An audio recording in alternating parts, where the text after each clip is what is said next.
This is the Audio Fit Test podcast, where we change the game for beginners to health and fitness. No fads, no gimmicks, just solid advice that will get you results. In this episode, we look at the benefits of starting fitness with planning rather than jumping into the physical part. Here's Jim of jimshealthandmuscle.com, a guy who somehow managed to record a full podcast episode with his mic on mute. Hello and welcome to the second episode of the Audio Fit Test with Jim from jimshealthandmuscle.com. Now, if you listened to the first episode and you listened to me ramble on all through that where I introduced myself and you're back for more, now I want to thank you for that because that humbles me. And hopefully you picked up some good advice anyway. And what I want to do is continue that today with a focus on the beginner to fitness. So if you've never heard of me before or never read any of my books or listened to any of the audio stuff, my aim is to help the beginner to fitness get off the couch and get some real sustainable results. And I know how hard it is to start from the beginning of something, a beginning of a fitness venture or whatever. That is the hardest point, and I believe it's the same for anyone who is starting at the bottom or starting at the first rung of the ladder, if you like.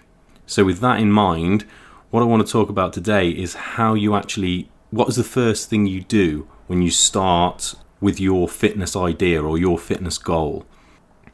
Now, most people, when they start off with fitness, or fat loss, for instance, let's look at fat loss specifically, because fitness can be anything. It can mean, flexibility, stamina, long distance running, bodybuilding, all that kind of thing is fitness. But I want to talk specifically about weight loss because this is what most beginners to fitness want as a result of their efforts, if you like.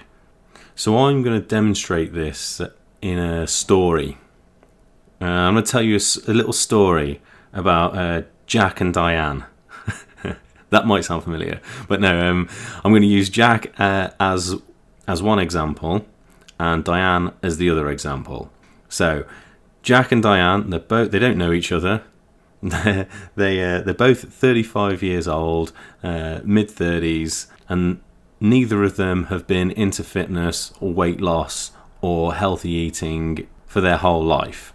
And now they think it's time to change that. So they want to lose a bit of weight because they're both overweight, they're both quite unfit, and they've got to a time in their lives when they think, this weight has crept on for years and now I want it gone. I want to be fit again. I want to feel good again. So this is what they aim to do. They've both got a goal. And it's the same goal. They want to lose weight. So Jack has his goal. He knows what he wants and he goes straight to the gym because that's the first thing he thinks he needs to do. He goes straight to the gym because he wants to get on the treadmill and start running those pounds off. So off he goes to the gym and hits the treadmill for an hour. Whereas Diane, on the same day, she decides, she knows she wants to lose this weight. She knows she wants to become fitter and healthier and live a better lifestyle, just the same as Jack. But Diane takes a different approach altogether.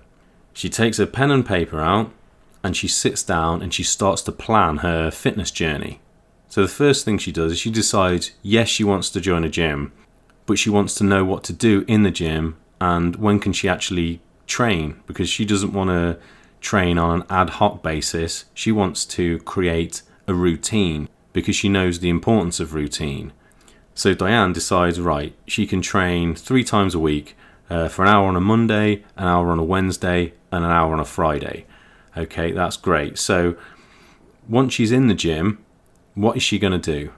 She decides she wants to do a bit of cardio, but she also wants to tone up as well. So she knows she wants to use a piece of cardio equipment and she also wants to use some of the weight machines because she's read somewhere that using resistance training can also help with weight loss in a big way.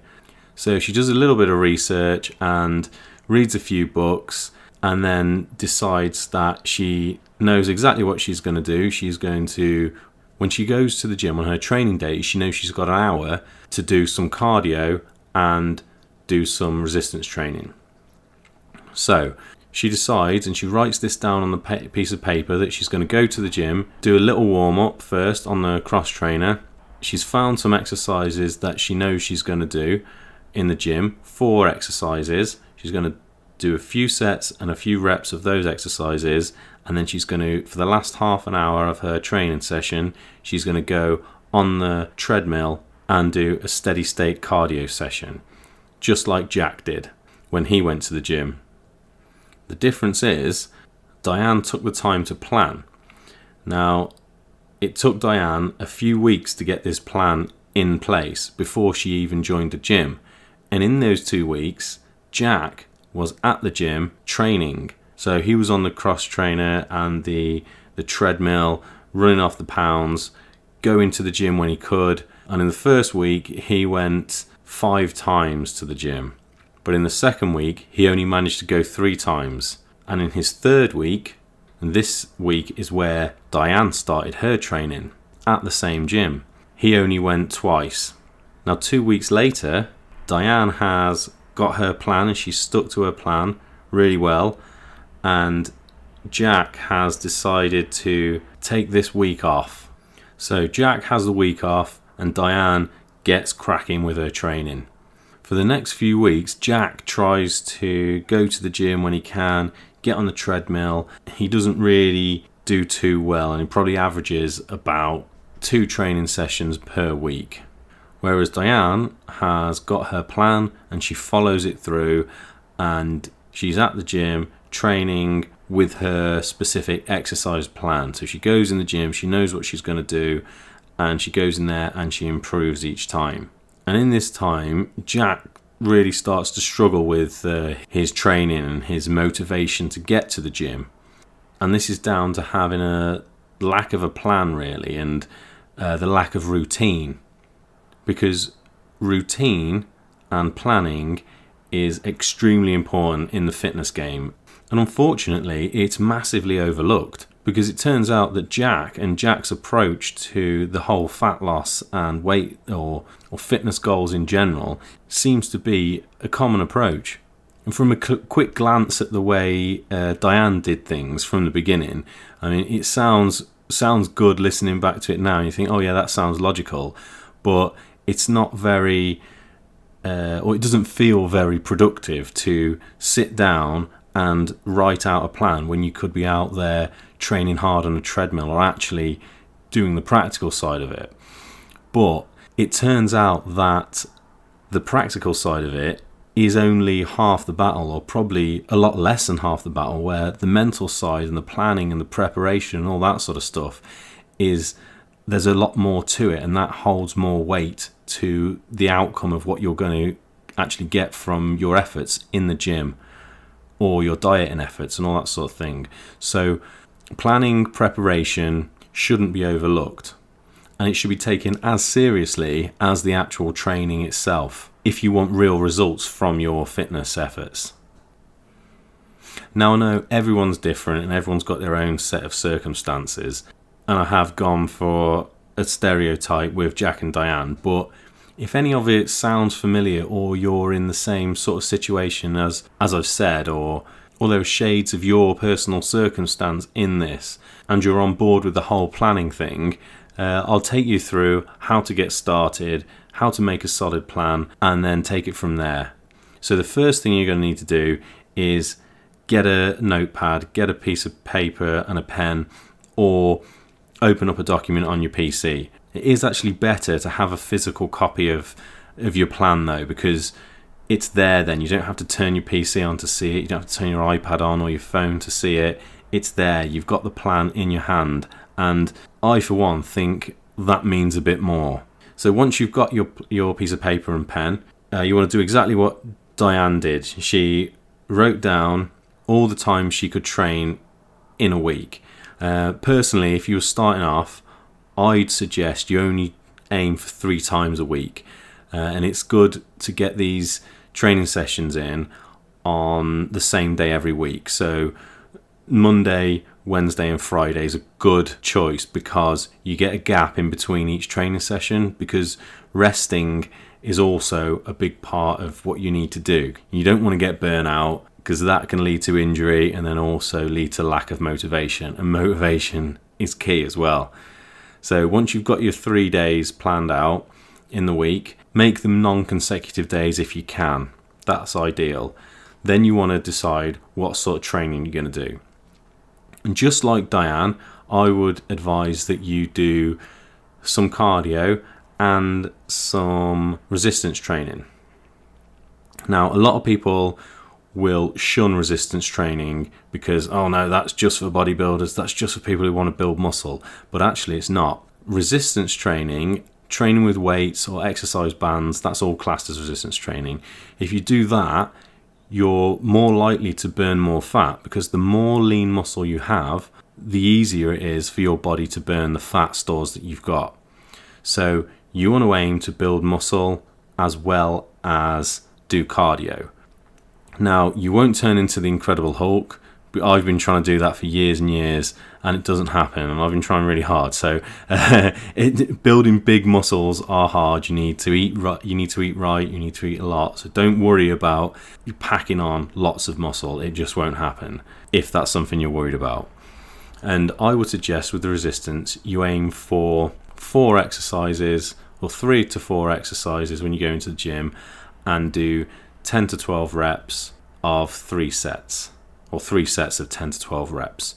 So good exercises are compound exercises, and these ones are movements where you would use more than one joint in your body to complete the movement. So squats, for instance, that uses your knees, it uses your hips, it uses your back, your ankles move as well. So that's a good compound movement.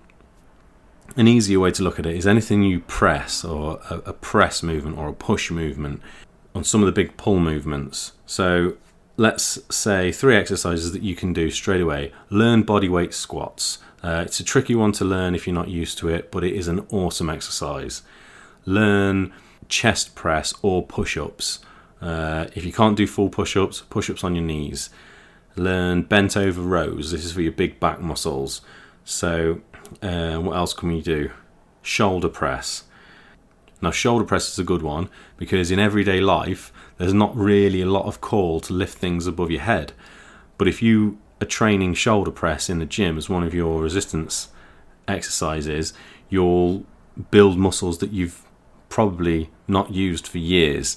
So we've got squats, push-ups or chest press, we've got shoulder press, and we've got bent over rows. So if you learn those 4 exercises, actually all those exercises are on my website, I believe. If I can put a link to it somewhere, I will do. I've got videos of each one of these. So learn those exercises, and then once you've done your resistance, you want to go onto your cardio. And the reason you want to do your cardio last is because once you've done your resistance training, your body's already in the fat burning zone. So if you went into the gym and you just got on a cross trainer or a treadmill and you started jogging or fast walking, it would take about 5 to 10 minutes, depending on who you are and how your metabolism works, to actually get into the fat burning zone. So that's 5 to 10 minutes of wasted fat burning time on the cardio machines. Whereas if you do your resistance first, your body's already in the fat burning zone, and it's been in the fat burning zone for a while you've been doing your resistance training. So as soon as you get onto your cardio, it will give your fat loss a big boost. But before you do all that, you want to get warmed up. So a typical gym session would be, you go to the gym, you get on the cross trainer, for instance, and warm up just for 5 minutes, just a loosey-goosey on the cross trainer, get yourself warmed up, and then go and do your resistance training. So you do your 4 exercises, what do we say, 3 sets of 10 to 12 reps, I think.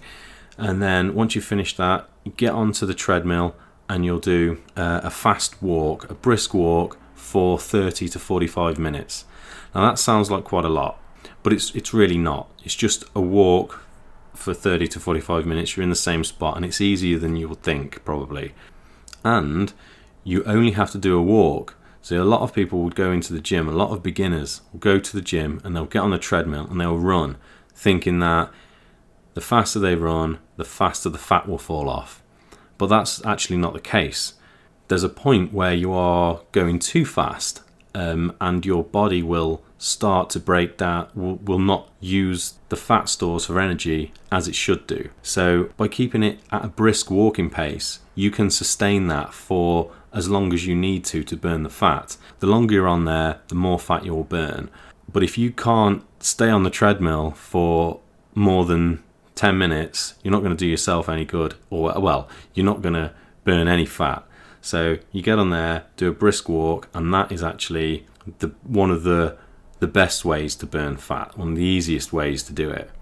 I mean, I'm not going to go into talking about interval training and all that kind of thing just yet, because you have to start somewhere, and this is, in my opinion, the best way to get in there. So that's a training session out of the way. If you can go into the gym and do that 3 times a week without fail for the next 6 weeks, you will be on to a winner.